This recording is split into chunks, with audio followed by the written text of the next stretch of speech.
I started studying kids and adults in all kinds of super challenging settings. And in every study, my question was, who is successful here and why? One characteristic emerged as a significant predictor of success. And it wasn't social intelligence, it wasn't good looks, physical health, and it wasn't IQ. It was grit. Grit is passion and perseverance for very long-term goals. Grit is having stamina. Grit is sticking with your future, day in, day out, not just for the week, not just for the month, but for years, and working really hard to make that future a reality. Grit is living life like it's a marathon, not a sprint. I'm PK along with Larry Kutzler and Reverend Shawn Morrison, the Executive Director of Good in the Hood, and we want to welcome you to Inspiring Your World.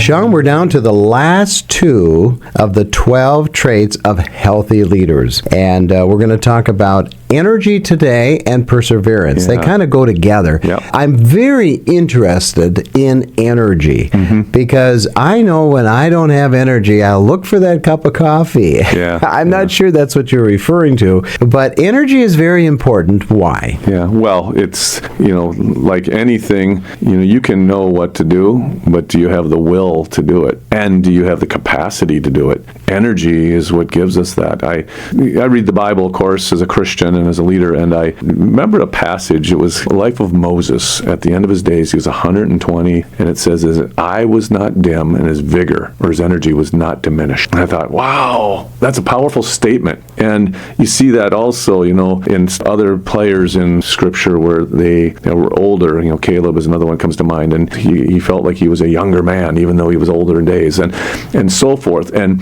that's something that I think is so important to us. And until recently, I'm not sure, particularly in the corporate world, it was even talked about, but now you hear people talking about that they don't just measure your resume, but your energy. What do you bring to the table that has, maybe we'll say, a bounce in your step, that extra oomph? And oomph is an interesting word. We use the word oomph, but that's what it is. It's the oomph in our life and everything we do. And so often I think we do nothing or we become passive. I've even seen what I call in the Christian realm around the word discipleship, which is making leaders. It's developing leaders. And I've often said we are guilty of discipling into passivity. We take someone who gives their life to the Lord and wants to embrace the Christian walk. And at 6 weeks in the Lord, they are so zealous and they want to get out there and tell the whole world about the good news that they found. By 6 years, we've put them in a boardroom meeting, or we've completely diminished their vigor. Maybe they've even become cynical, and they've lost their oomph. They've lost their energy. And that's discipling into passivity. I'd love to see that turned around.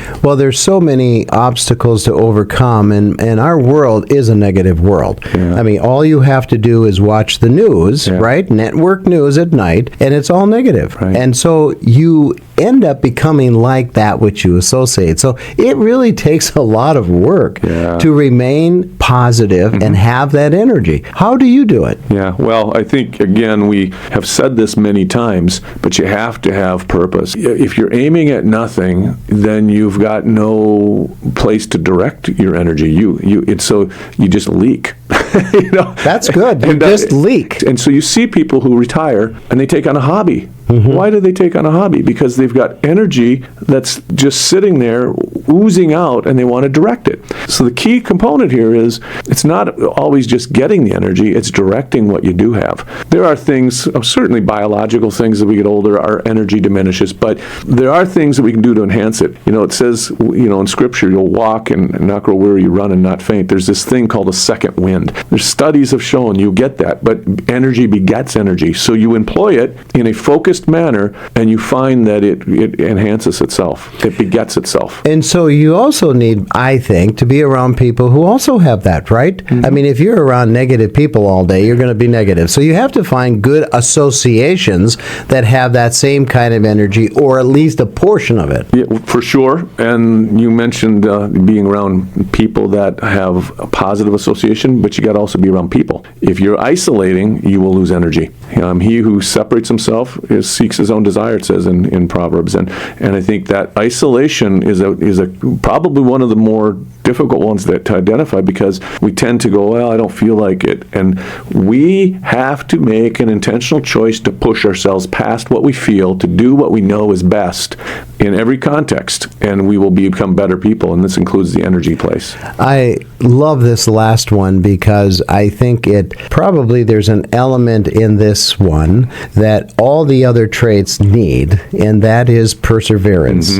You know, you can be extremely gifted in all the traits that we've talked about so far, but if you don't have perseverance, if you don't carry it on to completion, you kind of wonder maybe that trait is lost on you. Yeah, for sure. And I agree with you. Again, referencing Scripture, talks about overcomers. We're not of those who shrink back to the destruction of the soul. It says in the end of Hebrews chapter 10, we are overcomers. That's our nature, because we've become changed. We're no longer thinking about ourselves. We're thinking about God and others in a context where it says, love God with all your heart, love others like yourself, and we're becoming a person that's an overcomer. And that means when it's not comfortable, we continue on anyway. When it's not easy, we continue on anyway. We become not just good starters, we become good finishers. Everyone can start a good idea. Everyone has excitement, enthusiasm, energy around a good idea. But it's the one who can walk through the valley of the shadow of death, go through crises, and still take the next step anyway. That's going to be the finisher. And many of us, somebody once said this, and it was from my days when I was in Bible school. They said, never forget in your darkness what God showed you in your light. And that darkness seems bleak and it seems hopeless, but you will recall your purpose and what you revealed and why you're doing what you're doing. That came in the light. During those days of darkness, it will carry you through to the next light. And I think that's a key here, is perseverance will encounter dark times. It will encounter hardship, but we take the next step anyway because we know it's the right thing to do, and it's not based on what we feel about it.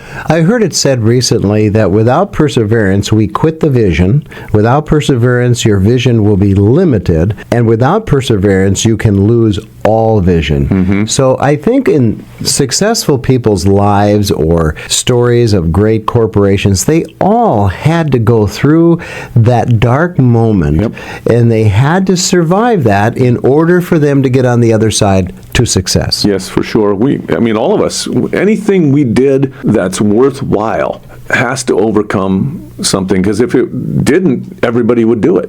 But Correct. The fact that only a few go on to success in whatever it is, and different levels of success, but whatever it is you're doing that's noble and honorable, do it with all your heart and do it consistently and don't quit.